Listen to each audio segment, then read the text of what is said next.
여러분 안녕하십니까, 반장입니다.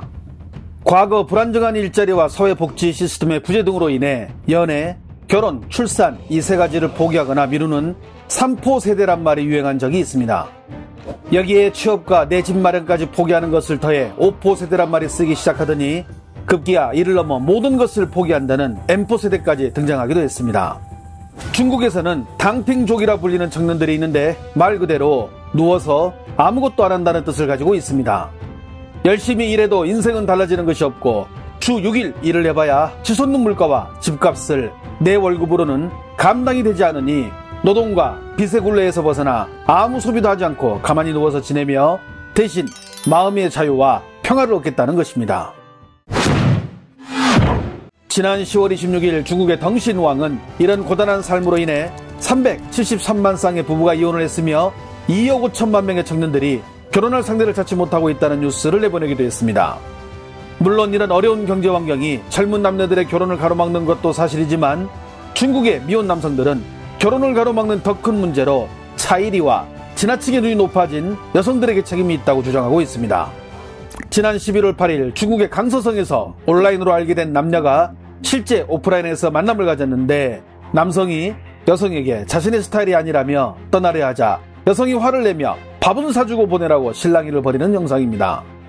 남성이 아랑곳하지 않고 그 자리를 떠나려 하지만 여성은 남성을 몸으로 막으며 계속 음식점으로 들어가 밥을 사라고 요구하는 이 영상은 중국에서 현재 남녀 간의 논쟁으로 이어지고 있습니다.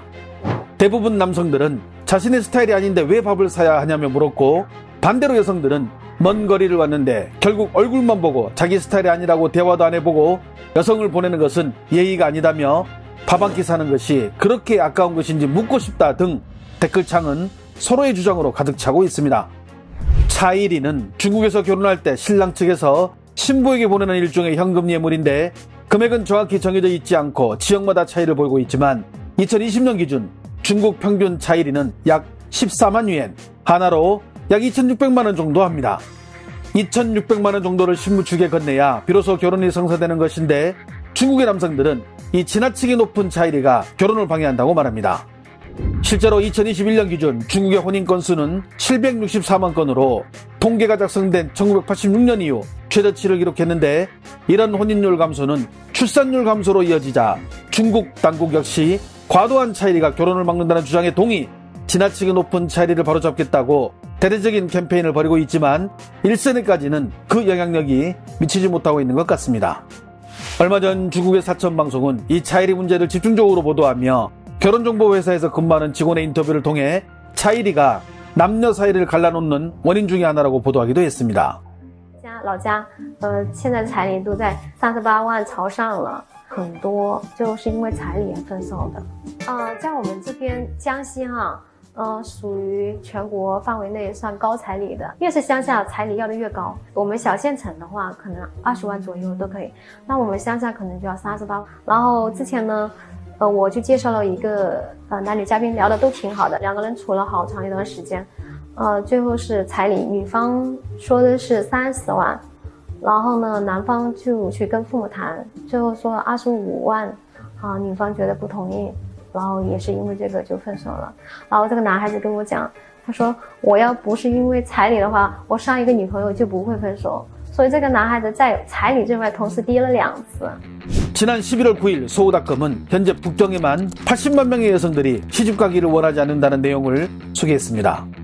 서울을 비롯한 중국의 언론들은 현재 중국에서 혼기가 찼지만 시집을 가지 않은 여성만 1억 명에 이른다고 전하고 있습니다.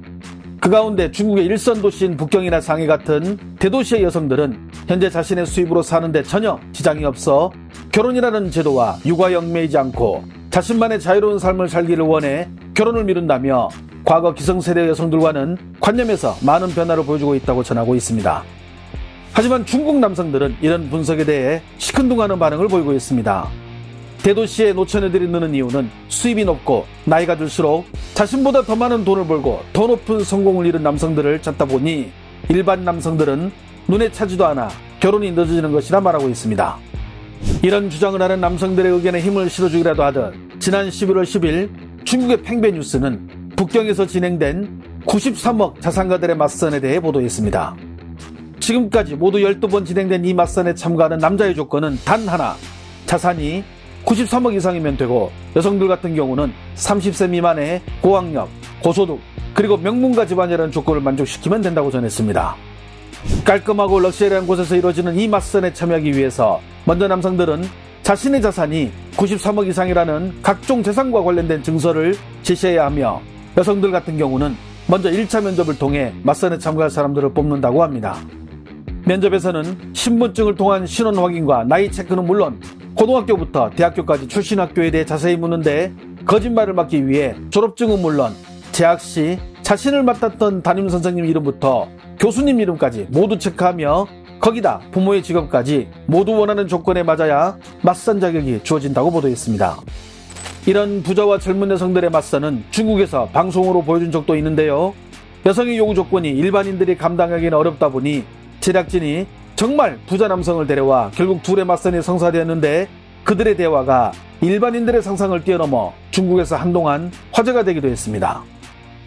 我家里呢，觉得就是把我养这么大也挺不容易的，我也挺心疼我父母的。就在这个彩礼养这么大谁容易啊？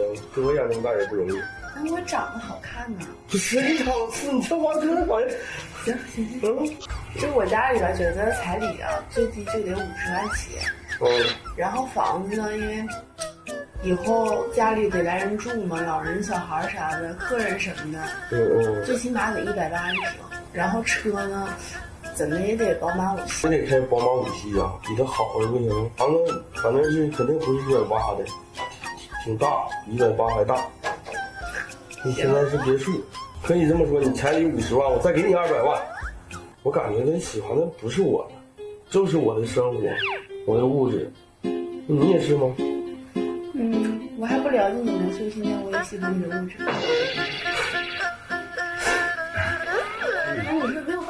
그리고 이어진 대화에서 여성은 혹시나 헤어질 수도 있는 경우를 막기 위해 일단 집을 자기 명의로 해주길 원하자 이를 다 듣던 남성이 받아들이며 마지막으로 다음과 같은 조건을 내걸기도 했습니다.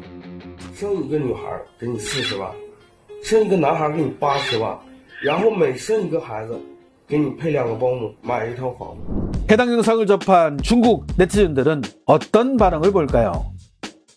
이 프로그램 너무 웃기던데 이거 대본대로 하는 거 아닐까? 이 아재 모두 4억 6천을 쓰겠다는 건데 눈이 별로 안 높은 것 같네. 중국 여자들이야 뭐 고가의 차이리가 없으면 남자를 집에 들이지도 않잖아. 남자가 돈 떨어지면 여자가 도망이나 안 가면 다행일 듯. 저 아재 인상도 나쁘지 않은데 형님 제가 더 좋은 여자 소개시켜 줄게요. 현실에서 저런 일은 발생하지도 않아. 돈 많은 사람들이 얼마나 높은 요구 조건을 내거는데 아무리 이쁘면 뭐하냐. 어차피 10년 지나면 전성기는 끝이 나는데. 요즘은 잘생겨도 돈 없으면 게임 끝. 요즘 결혼은 전부 돈으로 이루어지는 것 같아. 그저 돈만 보이지. 요즘 삶이 빡빡하기가 이루 말할 수 없습니다. 그래도 열심히 취업 준비하고 자신의 미래를 위해 노력하는 이 땅의 모든 젊은이들에게 힘내라는 말 한마디는 해주고 싶습니다. 알림 설정과 좋아요는 제가 영상을 만드는데 큰 힘이 됩니다. 시청해주셔서 감사합니다. 행복한 하루 보내시길 바랍니다.